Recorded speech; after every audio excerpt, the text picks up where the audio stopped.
महाराष्ट्र पीक नुकसानीची पाहणी करून थेट शेतकऱ्यांच्या खात्यात पैसे. कृषी मंत्री शिवराजसिंह चौहान यांची संसदेत ग्वाही.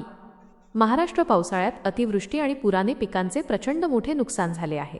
या पार्श्वभूमीवर केंद्रीय कृषी मंत्री शिवराजसिंह चौहान यांनी मंगळवारी लोकसभेत सांगितले की शेतीच्या नुकसानीची पाहणी करून त्या आर्थिक मदत थेट शेतकऱ्यांच्या खात्यात जमा केली जाईल. अहवालाच्या आधारे देणार मदत. चौहान म्हणाले की नुकसानीचे मूल्यांकन करताना क्रॉप कटिंग एक्सपेरिमेंट केले जाईल किंवा हवामान आधारित पीक विमा योजना स्वीकारली असल्यास तिच्या निकषानुसार नुकसानीचे मूल्यांकन करून शेतकऱ्यांच्या खात्यात आर्थिक मदत केली जाईल. ते म्हणाले की मी स्वतःही महाराष्ट्रात नुकसानीची पाहणी केली आहे.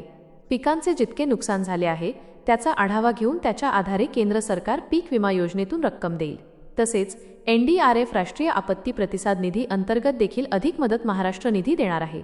या संबंधातील महाराष्ट्र सरकारने पाठविलेल्या अहवालाच्या आधारे राज्याला मदत दिली जाईल. या संदर्भात लोकसभेत शिंदसेचे खासदार संदीपान भुमरे यांनी प्रश्न विचारला होता.